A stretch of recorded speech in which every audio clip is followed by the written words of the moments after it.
Halo teman-teman semua, jadi pada video kali ini kita akan membahas kembali tentang bagaimana cara menjadi seorang konduktor yang baik. Jadi pada video kali ini kita akan membahas tentang materi yang ada pada bab 2 dan juga terdapat beberapa poin-poin penting dalam bab ini. Poin yang pertama, perintah dan kontrol. Siswa konduktor diperkenalkan pada cara konduktor menggunakan tongkat dengan sepenuh wibawa dan apa yang harus dilakukan sebelum memulai memimpin. Konduktor diajarkan tentang pentingnya dan penggunaan dinamika, baik itu crescendo maupun diminuendo atau decrescendo. Cara menggunakan tangan kiri dan kanan juga dibahas, termasuk ekspresi wajah dan keterampilan komunikasi, atau biasa disebut dengan kontak mata dengan ensemble. Poin yang berikut, posisi awal. Langkah pertama dalam melakukan adalah posisi awal yang sangat penting. Penting dikarenakan tidak hanya menentukan di mana tumit tangan Anda berada di posisi awal. Sekarang, lengan atas Anda tidak boleh menyentuh atau menjauh dari tubuh Anda dan harus bergerak sedikit ke depan.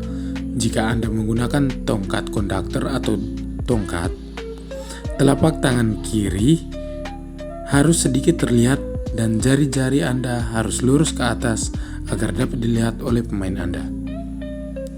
Contohnya terdapat pada gambar yang ada di sisi kanan. Poin berikut, pentingnya dinamika. Faktor penting dalam penyajian musik yang ekspresif adalah apa yang dikenal sebagai dinamika, yaitu kerasnya, lembutnya, dan heningnya nada, dan dalam istilah yang jelas, bagaimana volume musik disesuaikan. Biasanya, komposer diharapkan memberikan kesan yang wajar dalam fase ekspresi ini, dan dalam musik modern, hal ini selalu ditunjukkan dalam skor untuk ditafsirkan oleh konduktor. Dinamika merupakan cara penting untuk menyampaikan suasana hati dalam sebuah karya musik, dan penggunaan dinamika oleh seorang konduktor merupakan elemen yang dapat diidentifikasi dari etika penampilannya. Cukup sering, dinamika digunakan oleh komposer untuk memengaruhi suasana hati pendengar. Berikut adalah beberapa tanda dinamika yang diterapkan oleh seorang konduktor.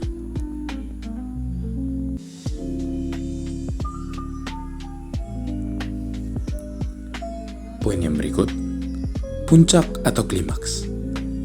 Sebaiknya, gunakan tangan kiri untuk menunjukkan instruksi pada ensemble sementara tangan kanan menjaga ketukan dan tempo. Perubahan dinamika dapat dilakukan dengan tangan kiri yang tidak digunakan untuk menunjukkan ketukan dan tempo.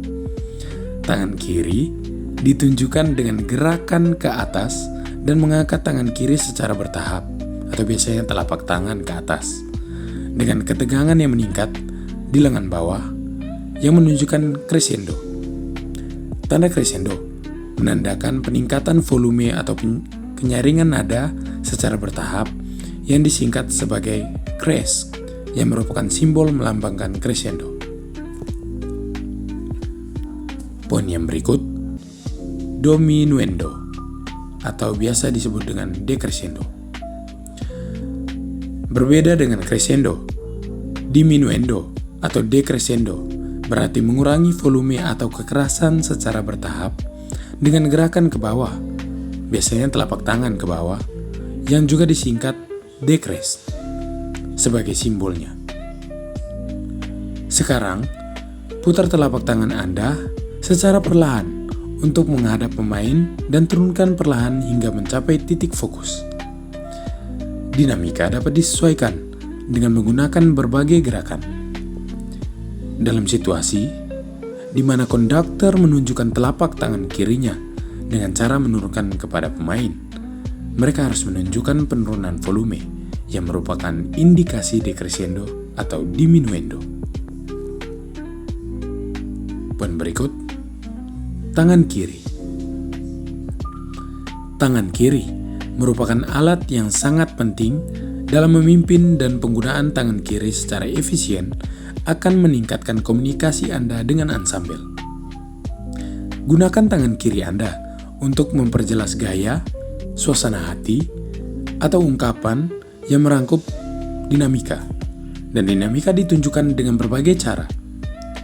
Dinamika dapat dikomunikasikan melalui ukuran gerakan yang dilakukan. Bentuk yang lebih besar mewakili suara yang lebih keras.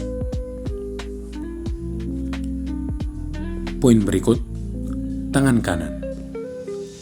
Umumnya, penggunaan tangan kanan mendefinisikan pola-pola tertentu yang harus diperhatikan oleh konduktor. Pola-pola ini muncul secara berbeda dalam karya musik dan merupakan kewajiban tangan kanan untuk tampil dengan tepat.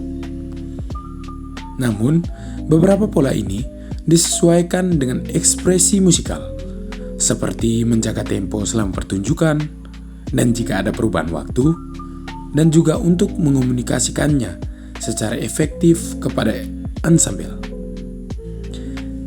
Gerakan tongkat juga terletak pada tangan kanan, dengan gerakan tangan yang memukul ke bawah, ke kiri, ke kanan, ke atas, dan ciri-ciri lainnya.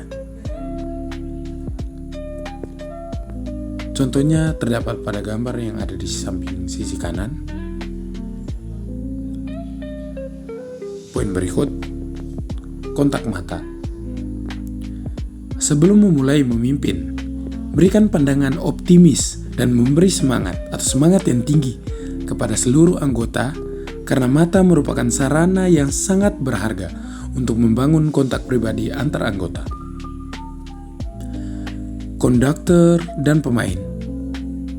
Ekspresi wajah dan kontak mata adalah dua alat terpenting Anda yang harus digunakan semaksimal mungkin dalam hal ini. Anda perlu terus-menerus menggunakannya, dan untuk mencapainya, Anda harus cukup menguasai musik tersebut sehingga Anda dapat sesekali tetapi berulang kali melihat para pemainnya. Keterampilan ini dapat dicapai melalui latihan terus-menerus dan selalu membaca partitur sebelum para pemainnya. Poin yang berikut, melihat ke atas. Pentingnya melatih pemain untuk sering melihat ke konduktor telah disebutkan di halaman sebelumnya. Sementara itu, konduktor di pihaknya tidak boleh terlalu memusatkan perhatiannya pada partitur, tetapi harus terus-menerus melihat ke arah pemain. Oleh karena itu, sejak tahap awal menggunakan partitur, ia harus melatih dirinya untuk melihat ke atas ke arah orkestra, band, atau paduan suara imajiner setiap beberapa detik. Sekian presentasi yang ada pada video ini. Mohon maaf bila ada kesalahan kata yang tidak berkenan di hati teman-teman semua. Sekian dan terima kasih.